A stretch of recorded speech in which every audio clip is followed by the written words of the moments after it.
Backlash 2026, the theme being Tampa. We're going to be breaking this down like a shotgun, but if you're new around here, let me tell you what we do around here. We talk about professional wrestling, and I break it down like a shotgun. Talking about the current product, we also talk about stuff from the past, and we theorize or fantasy book what we think could happen in the future. So dial in, and if you like this video and more, go ahead and hit the subscribe button and the notifications bell. So today we're predicting the match outcomes for Backlash 2026. This year we've got 5 matches on the card. Typically with the WWE PLEs outside of the Big 4 or Big 5 if you count Money in the Bank, there's usually about four matches. But this year, it seems like they're using some of the matches that were left on the cutting room floor from WrestleMania to kind of present them to us at Backlash. There was a lot of pivoting, a lot of rotations, a lot of kind of maneuvering things around at this year's WrestleMania, very similar to last year's WrestleMania. This year's WrestleMania, I thought, was a lot better than last year's WrestleMania, however. And there's a big road to SummerSlam that we're gearing up for. We're already on the road to SummerSlam, if you guys can believe it. And there's probably going to be a bigger spectacle surrounding SummerSlam than there is or was with WrestleMania, if you can believe that. It's been that way for a couple of years now. Seems like SummerSlam has a bigger build and bigger matchups than it is for WrestleMania. I don't know if it's the change of the date for WrestleMania. You know, they're going on a little bit later in the year. But whatever it may be, SummerSlam seems to be the hotter card through and through for the last couple of years. So let's talk about Backlash 2026, and we're going to start with the tag team match. Danhausen and a mystery opponent goes up against Limp Miz Kit. That is what I affectionately call them. It is Miz and Kit Wilson. Danhausen is a spectacle. He is performative, and there has been a lot of rumors surrounding who this mystery person can be that tags alongside of him. One of the bigger rumors that has started to spark recently is that Shane McMahon is going to be the mystery partner for Danhausen. I find that interesting, but one of the bigger clues that they've extrapolated from this whole program has been that Michael Cole says that the partner for Danhausen likes money. So everybody's like, is it Ted DiBiase? Is it Ted DiBiase Jr.? Is it Trevor Lee, aka Cameron Grimes? Like, all of these people are literally taking the idea of someone that likes money seriously and pulling that out and saying this is a clue. I don't know that to be true. Perhaps we may see the $1 Million Man Ted DiBiase show up. We may see Cameron Grimes come out and say to the moon. We may see Shane McMahon strut out and have, I mean, he's got a history with Miz. It kind of checks out. I think at WrestleMania 39, he tore both of his quads. Snoop Dogg came in and the rest is history, but I am not taking it as literally. But if you really want to get literal about the money, what was one of the promos that CM Punk first cut when he came back to the WWE? I'm here to make money. I'm not here to make friends. If you remember that quote, it kind of fits in line. CM Punk and Danhausen also have a rich history. They were good friends in AEW. That continued when CM Punk left AEW. It eventually led to Danhausen coming over to the WWE. CM Punk is also up as a good mystery partner here.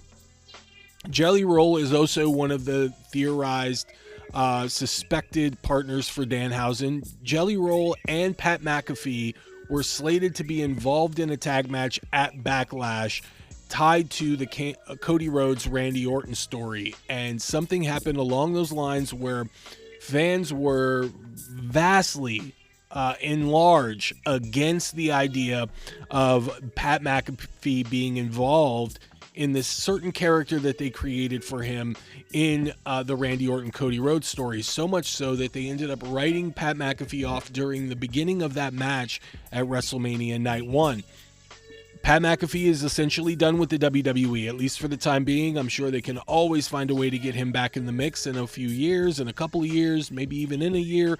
With Jelly Roll, Jelly Roll also noticed that the fans were against the idea of Jelly Roll being involved, so he has not been on the product as much anymore. Those two both like professional wrestling. They noticed the crowd kind of being against their involvement and decided to take a step out of the spotlight a little bit.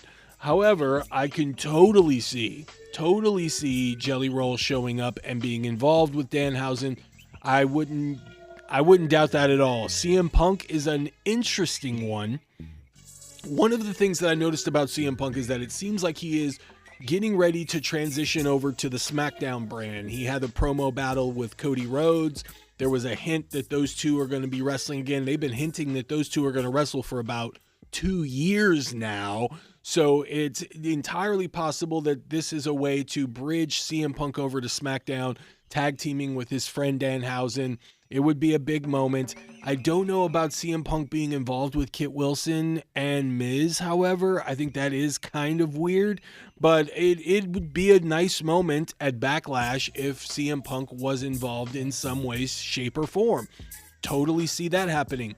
When it comes down to it, the mystery person, in my opinion, given the choices that we have before us, and also you got to remember that Royce Keys could also be involved in this as well. Royce Keys being involved with Danhausen would only do him good, because Royce Keys, I love his story. I like that they're slowly building him and ingratiating him into the product with the story of his real life that's going on, that his past and his connection to Jacob Fatu and the real life struggles that he's dealt with. I like that they're slowly implementing that into the WWE program to get us emotionally invested. But other than that, he's kind of swimming around. He's doing the enhancement matches, very similar to Oba Femi. I think that if you put him in a situation with Danhausen where he's going after Miz and Kit Wilson, it could only do him some favors. He's a young up and coming talent. He's not really young. He's like almost 40, but you get what I'm saying. He's young up and coming in the WWE. So that would do good for his character if he was involved in this. If you ask me who the mystery partner would be, out of the choices that we have, it would either be Royce Keys or CM Punk. Those seem to be the logical partners based on the roster that we have now. If it was Shane McMahon, I wouldn't be shocked, to be honest with you. I've seen Shane McMahon do a lot of press recently.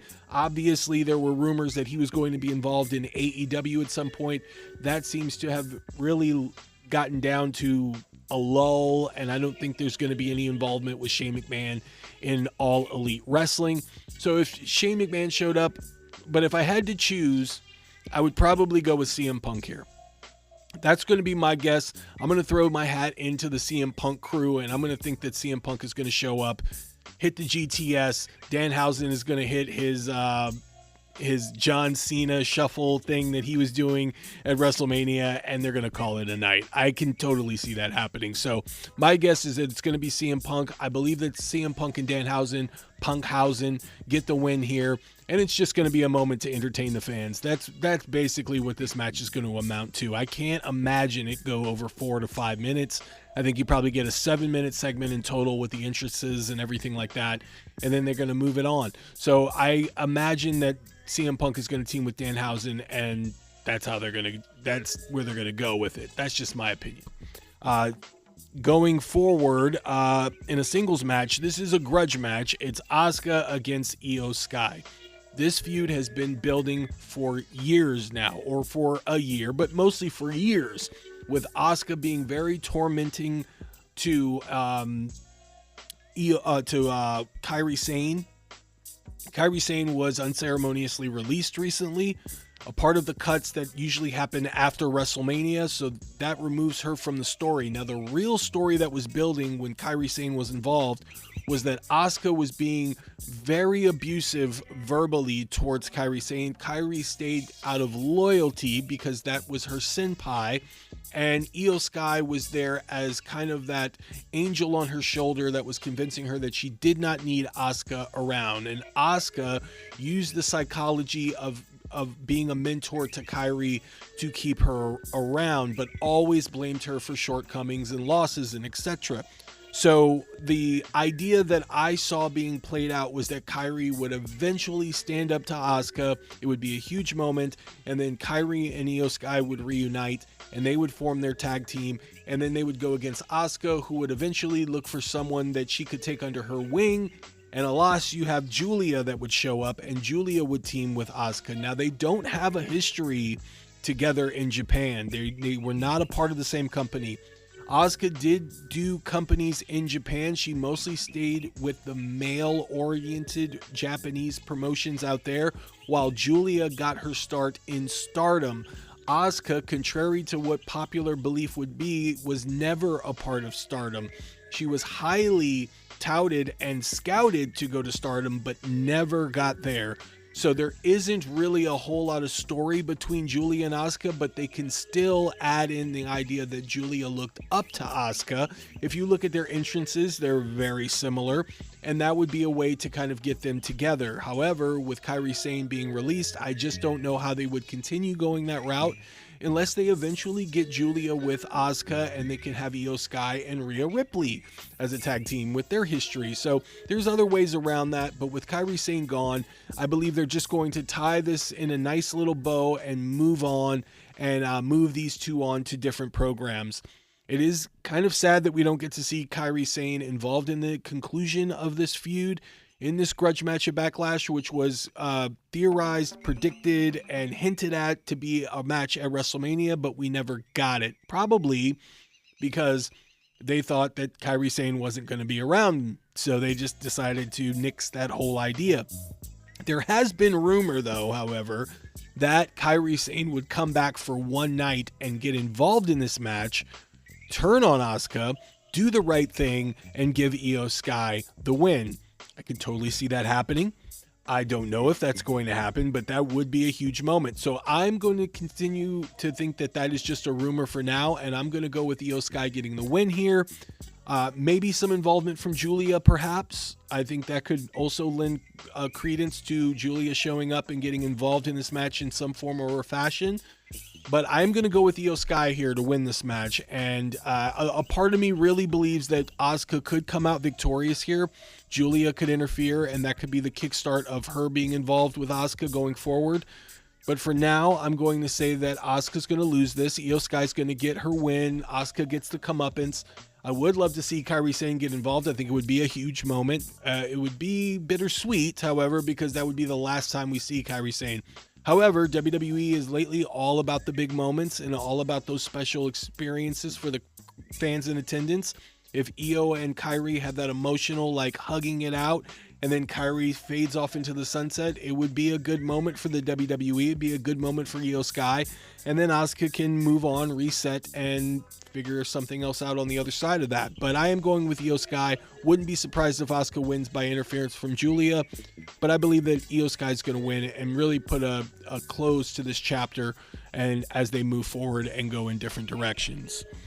The next match that we have is Trick Williams defending the WWE United States Championship against Sami Zayn. Originally at WrestleMania, I had predicted that Sami Zayn was going to retain. It just made a lot more sense considering that Sami Zayn had this new attitude where he felt that he was going to be cheating to win. Not necessarily cheating to win. I mean, that's what we see, but for him, it was more like taking advantage of situations and doing what was right for him. Not necessarily the right thing, but what was right for him. So because he noticed Cody Rhodes would do it, he noticed Damian Priest was doing it, and he just felt like doing the right thing wasn't working for him. So he needed to take matters into his own hands and do it his way. And he got very successful doing that until WrestleMania. Little Yachty's going to be involved here. I suspect that we get the return from the dead of Gingerbread Man, or something along those lines, because they've really been including Gingerbread Man in this. I wonder if they're going to have some cross promotion with Shrek or something. Not my gumdrop buttons. But I think that Trick is going to retain here somehow. I do believe it's going to be like what we affectionately call here in the pro wrestling universe as a fuck finish, something like a DQ or a count out, something along those lines. And to further this program, I think eventually you do get Sami Zayn retaining or regaining that U.S. championship, but I don't know if they should do that this soon. Trick Williams hasn't defended the United States championship at all. He's on a hot streak. I think you want to continue the momentum of this young superstar because you really want to build him up. I don't know if dropping the championship 1 month after winning it is the right move. I could see it happening.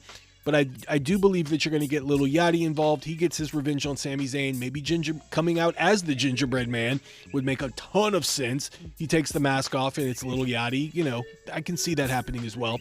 But I am going to go with Trick Williams here getting the win and moving this on, but I don't believe we see the end of this, and I do believe that Sami Zayn is going to continue to pursue the United States Championship.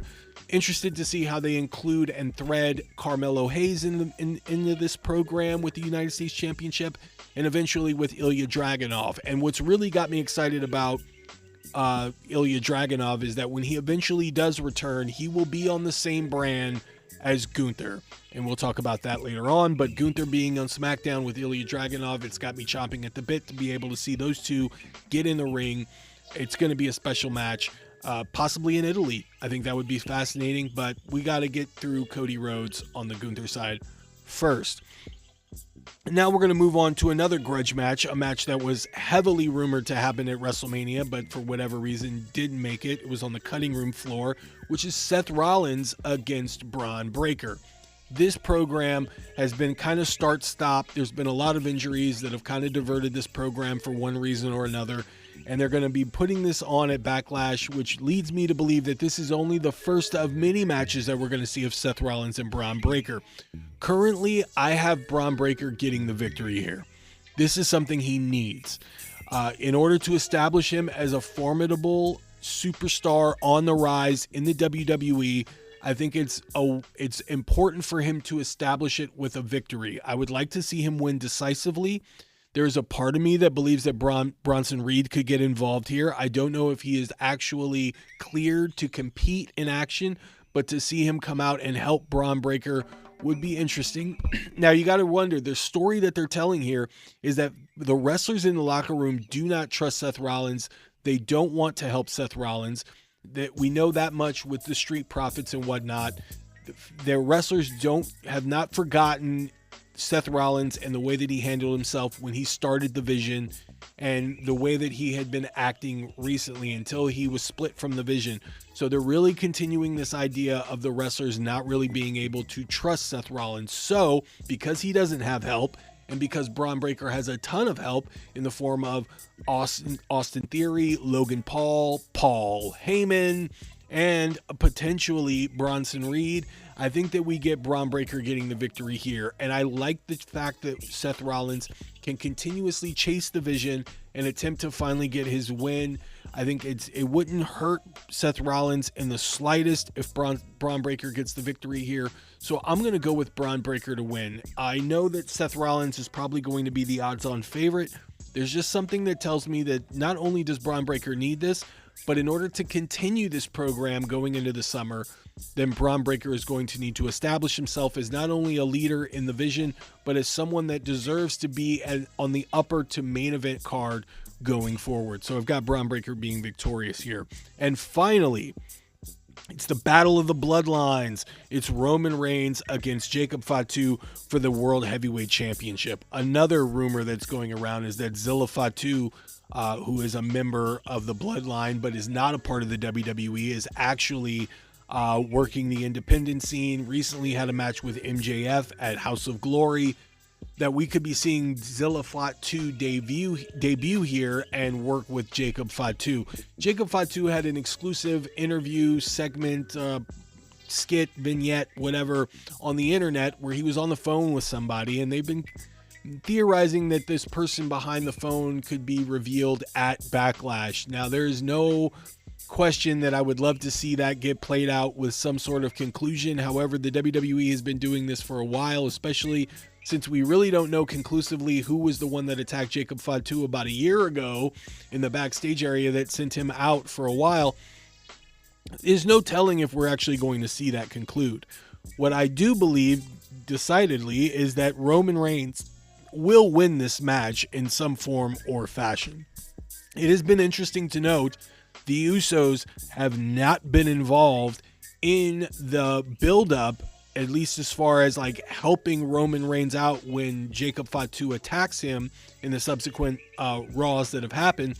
So it is interesting to know that the Usos are kind of like showing allegiance to Roman Reigns, but it is possible that the Usos could turn on Roman Reigns and side with Jacob Fatu. That is also a possibility. I think you should keep that in the back of your head. Do I think that that's going to happen? I really don't, but it is a possibility, and I'd like to speak on that, as it would be a shocker, and it would present a new challenge for Roman Reigns, where Roman Reigns has yet to apologize to the Usos. Roman Reigns is the same person. He has brought the Usos back, and he said that he's not there to psychologically torment them or get them to do his bidding, which is why they have stayed in the back. But there could be something there where the Usos are still not over all of the trauma that was put on them by Roman Reigns. So that would be an interesting story beat. It would be a shocker. It would give us something to be entertained by, especially considering Jacob Fatu and the Usos together as a unit, forming their own type of like rogue bloodline. Would be interesting television, in my opinion. But I do got Roman Reigns coming out victorious here. And keep in mind, Roman Reigns will not be around in June. They have removed him from all live events and Raws going forward in June. They're going to be building up to the Saudi Arabia pay-per-view, or PLE, without Roman Reigns, which leads to believe that Cody Rhodes is going to be headlining that, potentially against Gunther. So with Roman being out for a month, they're going to do some sort of a story where they can give us a reason why Roman is going to be off television. So maybe an attack, maybe getting him out on a stretcher, which is, that's usually what they end up doing to get Roman off television for a while before he makes his triumphant comeback. It would be interesting if it was the Usos and Jacob Fatu. Could totally see that. I don't envision something like an Obafemi doing something like that because he's so popular right now. They want to build him as this monster, but as a fan favorite. I think if he were to do something like that, it would leave the fans questioning whether they should cheer for him or not. So with the Jacob Fatu Uso idea, I can see it happening. Obviously, Jacob Fatu is hungry for this opportunity to be at the top of the card. He needs this for his family and for his kids, and he wants to be in the main event slot, and he knows by beating Roman Reigns that's going to work. So if he were to lose, I could see him snapping, and I think that would be good for his character. This is the type of Jacob Fatu that we could potentially see that was so prominent and so dominant in the independents, most specifically Major League Wrestling. And if you go back and watch Code Contra back in MLW, Jacob Fatu was a beast, and he had a squad behind him, and he was very dominant and broke records in MLW. So I could totally see them going in that direction with Jacob Fatu. I think it would be very entertaining. At the start, to conclude this, I think Roman Reigns is going to win this one, and I would like to see some sort of continuation of this going into the summer. The last thing I want to see, just to be clear, is Jacob Fatu aligning with Roman Reigns. I think Roman's going to ask him to acknowledge him, and I think we might get Jacob Fatu to snap. So that's my thoughts on that. But you guys let me know in the comments what you think is going to happen at Backlash. Are all those predictions something that you're aligned with, or do you have other ideas on how these matches are going to check out? I'd love to hear what you think in the comment section below. And you guys, again, if you like this and other videos, including an upcoming Backlash review that I'm going to be dropping really soon, and some AEW videos that I'm going to be putting out very soon, go ahead and hit the subscribe and notifications bell, because you never know when I drop out of the portal of pro wrestling to hit you guys with the hotness. Guys, this is the Wrestling Old Head. Thanks for watching this video, and I'll see you in the next one.